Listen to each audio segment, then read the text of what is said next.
Hello বন্ধুরা, নিয়ে চলেছি নতুন একটি ভিডিও। আজকে আপনাদের সঙ্গে শেয়ার করে দেখাবো কলাই ডালের এঁচড়ের বড়া। তো দেখুন, আমি প্রথমেই কিছু গুঁড়ো মশলা নিয়ে নিয়েছি, ভালো করে মাখিয়ে রাখবো। মাখিয়ে রাখার পর যখনই জল ছেড়ে দেবে কাঁঠাল থেকে, এটা কিন্তু সেদ্ধ কাঁঠাল, তারপরে দিয়ে দেবো এই যে কলাইয়ের ডালের মধ্যে আমি একটা কাঁচা লঙ্কা, একটু জিরে আর একটু আদা দিয়ে ভালো করে ফেটিয়ে নিয়েছি। এবার দেখুন তেলও গরম হয়ে গেছে, এক এক করে আমি ছাড়তে লেগেছে। তো বন্ধুরা, আমার ভিডিওগুলো আপনাদের যদি ভালো লাগে অবশ্যই কিন্তু লাইক কমেন্ট শেয়ার করে দেবেন বন্ধুরা।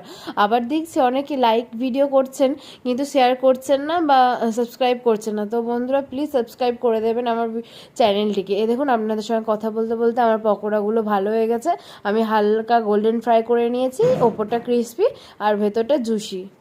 দেখুন, আপনাদের সঙ্গে কথা বলতে বলতে আমাদের হয়ে গেছে ভালো করে বড়াগুলো ভাজা। এগুলো আপনারা রাতে গ্রেভিতে দিয়ে রুটির সঙ্গেও খেতে পারেন, আবার বিকেলবেলায় চায়ের সঙ্গেও খেতে পারেন, আর এটি সকালবেলায় গরম ভাতের সঙ্গেও খেতে পারেন। আমি কিন্তু গরম ভাতের সঙ্গে খাওয়ার জন্যই করেছি। তো দেখুন বন্ধুরা, আপনাদের সঙ্গে কথা বলতে বলতে আমার সব বড়াগুলো কিন্তু ভাজা হয়ে গেছে। আমি গ্যাসটা বন্ধ করে যেই বড়াগুলো ছিল সেগুলো আমি তুলে নিলাম। এবার এর মধ্যে দেবো কিছু চাট মশলা, যেমন লঙ্কা গুঁড়ো, একটু জিরে গুঁড়ো, একটু আমচুর পাউডার, সব রকম দিয়ে আমি ভালো করে নেড়ে নিয়েছি। আর ওপর থেকে দিয়েছি হালকা লবণ। তো বন্ধুরা, ভালো লাগলে অবশ্যই কিন্তু লাইক কমেন্ট শেয়ার করে দেবেন। Tata for watching.